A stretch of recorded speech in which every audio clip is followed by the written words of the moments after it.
శ్రీ మహాగణాధిపతయే నమః, శ్రీమాత్రే నమః. మాచిరాజ్ భక్తి ప్రేక్షకులందరికీ నమస్కారం. మే 1వ తేదీ నుంచి మే 10వ తేదీ వరకు గ్రహాల సంచారం ఏ విధంగా ఉందో, గ్రహాల సంచారం బట్టి ఏ గ్రహాలు యోగిస్తున్నాయో ఏ గ్రహాలు యోగించటం లేదో, అనుకూలించే గ్రహాల అనుకూలత పెంచుకోవటానికి, ప్రతికూలత ఉన్న గ్రహాల ప్రతికూలత తగ్గింపజేసుకోవటానికి ద్వాదశ రాశుల వాళ్ళు ఎలాంటి పరిహారాలు చేసుకోవాలో, ఏ దేవీ దేవతల ఆలయ దర్శనం చేసుకోవాలో, ఏ మంత్రాలు చదువుకోవాలో, ఏ స్తోత్రాలు వినాలో, గోమాతకు ఎలాంటి ఆహారం తినిపించాలో, ఈ 10 రోజుల్లో మేషాది ద్వాదశ రాశులకి రాశి ఫలితాలు ఏ విధంగా ఉండబోతున్నాయో ఈ వీడియోలో మనం తెలుసుకుందాం. తదుపరి వృశ్చిక రాశి.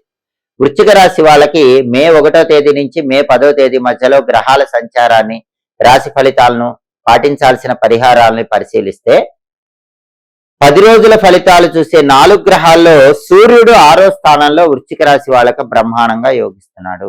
6వ స్థానంలో సూర్యుడు ఉండటం వల్ల వృశ్చిక రాశి వాళ్ళకి మే 1 నుంచి మే 10 మధ్యలో అనారోగ్యాలన్నీ కూడా తొలగిపోతాయి.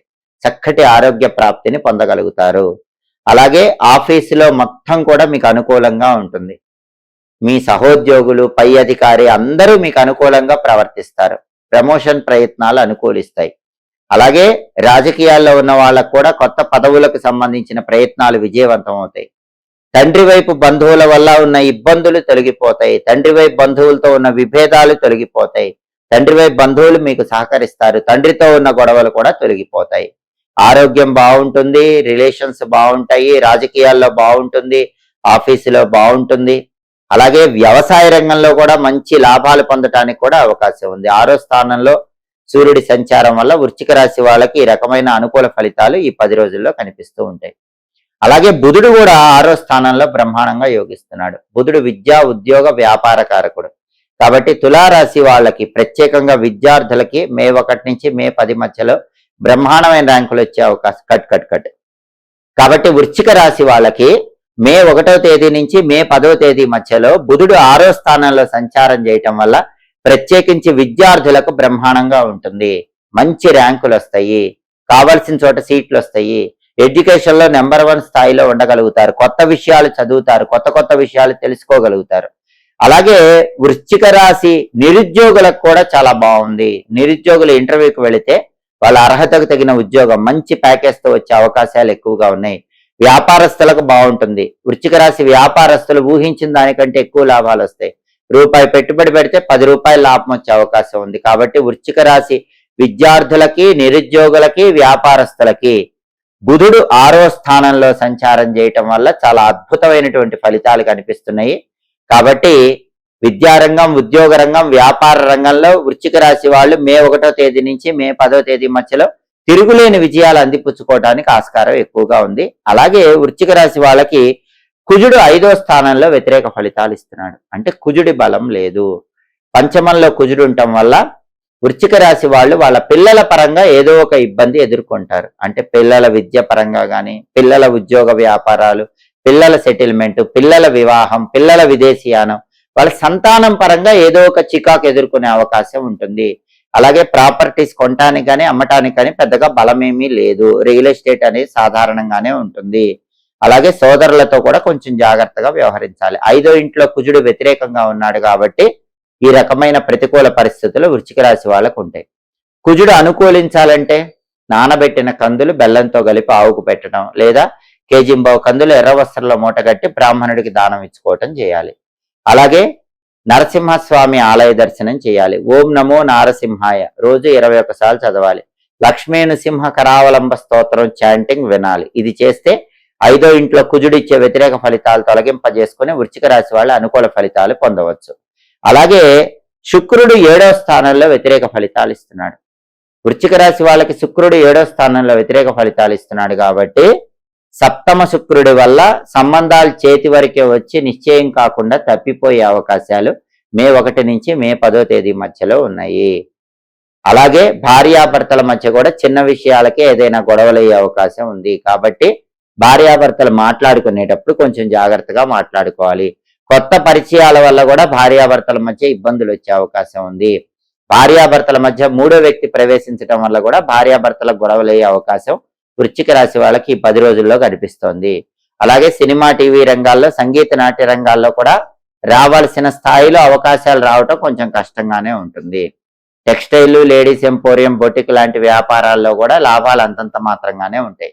శుక్రుడిచ్చే ఈ వ్యతిరేక ఫలితాలు పోవాలంటే నానబెట్టిన అలసందలు అంటే బొబ్బర్లు ఆవుకు పెట్టడం కానీ, కేజింబో అలసందలు తెల్ల వస్త్రంలో మూట కట్టి దానం ఇవ్వటం కానీ చేసుకోవాలి. అలాగే శుక్రుడికి అధిష్టాన దైవం లలిత అమ్మవారు కాబట్టి లలితా సహస్రనామ స్తోత్రం చాంటింగ్ వింటూ శ్రీమాత్రే నమః అనే మంత్రం రోజు కనీసం 21 సార్లైనా చదువుకుంటే శుక్రుడిచ్చే వ్యతిరేక ఫలితాలు తొలగిపోతాయి. కాబట్టి మే 1వ తేదీ నుంచి మే 10వ తేదీ మధ్యలో వృశ్చిక రాశి వాళ్ళకి 10 రోజుల ఫలితాలు చూసే 4 గ్రహాల్లో సూర్యుడు, బుధుడు యోగిస్తున్నారు. కుజుడు, శుక్రుడు యోగించటం లేదు. 2 గ్రహాలు యోగిస్తున్నాయి, 2 గ్రహాలు యోగించటం లేదు. యోగించకుండా ఉన్నటువంటి కుజుడు, శుక్రుడికి పరిహారాలు చేసుకుంటే అప్పుడు ఈ 10 రోజుల్లో కూడా వృశ్చిక రాశి వాళ్ళు వ్యతిరేక ఫలితాల నుంచి బయటపడి సంపూర్ణంగా అనుకూల ఫలితాలు అందిపుచ్చుకోవచ్చు. సహజంగా ఎప్పుడైనా ఎక్కడైనా ఇంటి నిర్మాణం జరిగేటప్పుడు కానీ, ఇల్లు పూర్తయిన తర్వాత కానీ వాస్తు దోషాలున్నాయేమో అనే సందేహం అందరిలో ఉంటుంది. అయితే ఈ వాస్తు దోషాలను ఎలా చూసుకోవాలో, వాటికి ఎలాంటి పరిహారాలు చేసుకోవాలో, అసలు వాస్తు దోషాలు లేకుండా ఉండాలంటే శంకుస్థాపన సమయంలోనే ఎలాంటి ముఖ్యమైన నియమాలు పాటించాలో అగ్నిపురాణం 40వ అధ్యాయంలో చెప్పారు. అగ్నిపురాణం 40వ అధ్యాయం ఏం చెప్తుందంటే, ఒకప్పుడు బ్రహ్మదేవుడి ముఖం నుంచి ఒక భయంకరమైనటువంటి ఆకారం బయటకు వచ్చింది. ఆ ఆకారం వల్ల దేవతలందరూ కూడా భయపడిపోతూ ఉంటే విష్ణుమూర్తి ఆదేశం ప్రకారం ఇంద్రుడు ఆ ఆకారాన్ని ఒక సూక్ష్మ రూపంలోకి మార్చి భూమి కింద పాతి పెడతాడు. ఆ ఆకారమే వాస్తు పురుషుడు అని అగ్నిపురాణం 40వ అధ్యాయంలో చెప్పారు. ఇంద్రుడు ఆ ఆకారం శక్తిని పోగొట్టాడు కాబట్టి వాస్తు పురుషుడికి అధిపతి ఇంద్రుడు. ఇంద్రుణ్ణి వాస్తోష్పతి అనే పేరుతో పిలుస్తారు. అందుకే ఎక్కడైనా ఒక స్థలంలో మనం ఇల్లు కట్టుకునే ముందు శంకుస్థాపన చేసే సమయంలో ఇంద్రుణ్ణి తప్పకుండా మనస్సులో పూజా సమయంలో స్మరించుకోవాలి. ఇంద్ర గాయత్రి మంత్రం అని ఉంటుంది. ఆ ఇంద్ర గాయత్రి మంత్రాన్ని స్మరించుకోవటం లేదా ఇంద్రుడికి సంబంధించిన పూజ చేయటం చేయాలి. అయితే అగ్నిపురాణం 40వ అధ్యాయం ప్రకారం ఎవరైనా సరే ఒక స్థలంలో ఇంటి నిర్మాణం చేసుకునేటప్పుడు ఆ స్థలం అనేది దీర్ఘ చతురస్రాకారంలో గాని చతురస్రాకారంలో గాని ఉండాలని అగ్నిపురాణంలో చెప్పారు. అంటే మనం తీసుకునే బిట్ అనేది స్క్వేర్ బిట్ అయి ఉండాలి లేదా రెక్టాంగిల్ బిట్ అయి ఉండాలి. 1,00,000 మంది జనాభా దాటితే మాత్రం ఈ నియమం వర్తించదని అగ్నిపురాణంలో ఉంది. కాబట్టి ఏ ప్రదేశంలోనైనా జనాభా 1,00,000 మంది దాటితే గనక అప్పుడు దీర్ఘ చతురస్రాకారం, చతురస్రాకారం లేకపోయినా ఏ స్థలంలోనైనా మనం ఇంటి నిర్మాణం చేసుకోవచ్చు. అలాగే శంకుస్థాపన పూజ చేసేటప్పుడు అందరూ కూడా ఆ శంకుస్థాపన సమయంలో ఒక గుంట తవ్వుతారు. ఆ గుంట లోపల పూజ చేసేటప్పుడు అక్షింతలు ఉపయోగిస్తారు. కానీ ఆ అక్షింతలు ఘృత అక్షతలు అయ్యి ఉండాలని, అప్పుడే ఫలితం పూర్తిగా ఉంటుందని అగ్నిపురాణంలో చెప్పారంటే ఆ అక్షింతల్లో నెయ్యి, పెరుగు 2 కూడా కలపాలి. అలాంటి అక్షింతలే శంకుస్థాపన పూజలో వినియోగించాలి. చాలా మంది ఏం చేస్తారంటే శంకుస్థాపన చేసేటప్పుడు కూడా పసుపు కలిపిన అక్షింతలతో శంకుస్థాపన దగ్గర పూజ చేస్తారు. కానీ అగ్నిపురాణం ప్రకారం అలా చేయకూడదు. అక్షింతల్లో పెరుగు, నెయ్యి కలిపి ఆ అక్షింతలతో శంకుస్థాపన సమయంలో పూజ చేయాలి. శంకుస్థాపన ఎక్కడైతే చేస్తామో ఆ ఖాళీ ప్రదేశంలో తప్పకుండా గోమయం అక్కడక్కడ ఉండాలి. ఆవు పంచకం చల్లాలి. అప్పుడే అక్కడ మనం ఇల్లు కడితే శుభ ఫలితాలు చేకూరతాయి. అలాగే ఇంకొక ముఖ్యమైన విషయం ఏంటంటే, ఎప్పుడైనా సరే ఇంటి నిర్మాణం ప్రారంభించే ముందు శంకుస్థాపన జరుగుతూ ఉంటే ఆ స్థలంలో దక్షిణం వైపు తప్పనిసరిగా యమధర్మరాజుకు నైవేద్యం పెట్టాలి. యమాయ నమః అనుకుంటూ ఆ స్థలానికి దక్షిణం వైపు యమధర్మరాజుకు శంకుస్థాపన సమయంలో నైవేద్యం పెట్టాలి. కొంతమంది ఆ నైవేద్యం పెట్టరు. అలా పెట్టకపోతే గనక ఇంటి నిర్మాణం చేసేటప్పుడు స్లాబులు కూలిపోవటం, లేకపోతే ఎవరైనా వర్కర్స్ కి దెబ్బలు తగలటం, ఇలాంటి ఇబ్బందులు ఎదురయ్యే అవకాశం ఉంటుందని అగ్నిపురాణంలో చెప్పారు. కాబట్టి యమధర్మరాజుకు నైవేద్యం శంకుస్థాపన సమయంలో తప్పకుండా పెట్టాలి. అలాగే ఆరోగ్య దేవతలని కొంతమంది ఉంటారు, అనారోగ్య దేవతలని కొంతమంది ఉంటారు. అనారోగ్య దేవతలు ఆ స్థలంలో మనం ఇల్లు కట్టుకున్నాక అనారోగ్యం కలిగింపజేయకుండా ఉండటానికి శంకుస్థాపన సమయంలో అన్నం వార్చిన గంజిని కూడా ఆ శంకుస్థాపన దగ్గర నైవేద్యంగా సమర్పించాలి. అలాగే మనం ఎక్కడైతే శంకుస్థాపన చేసుకుంటూ ఉంటామో ఆ ప్రదేశంలో తప్పనిసరిగా బ్రహ్మస్థానము అని ఉంటుంది. ఆ బ్రహ్మస్థానం ఏదో చూసుకుని అక్కడ పెసరపప్పుతో చేసిన పొంగలి నైవేద్యం పెట్టి నమస్కారం చేసుకోవాలి. ఆ బ్రహ్మస్థానంలో లక్ష్మీనారాయణల పూజ చేయాలి.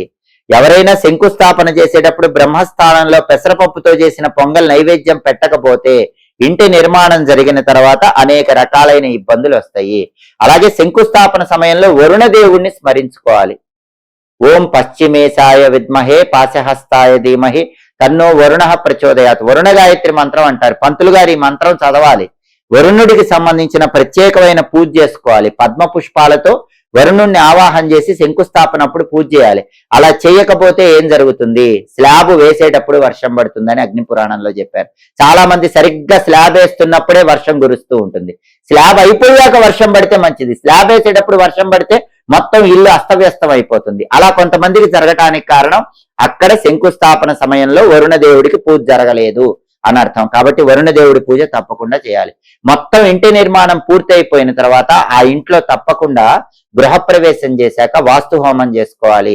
అలాగే అమ్మవారికి సంబంధించిన మణిద్వీప వర్ణన పారాయణ చేయాలి. అలా చేస్తే సంపూర్ణమైన శుభ ఫలితాలు కలుగుతాయి. అయితే ఇన్ని విధి విధానాలు పాటించటం వీలు కాని వాళ్ళకి వాస్తు దోషాలు ఏవున్నా కూడా అవి ప్రభావం చూపించకుండా ఉండటానికి, శంకుస్థాపన సమయంలో ఎలాంటి తప్పులు చేసినా సరే ఆ తప్పుల వల్ల ఇబ్బందులు రాకుండా ఉండటానికి కూడా అగ్ని పురాణంలో ఒక శక్తివంతమైన పరిహారం చెప్పారు. అదేంటంటే అష్టేష్టక సమాయుక్తం.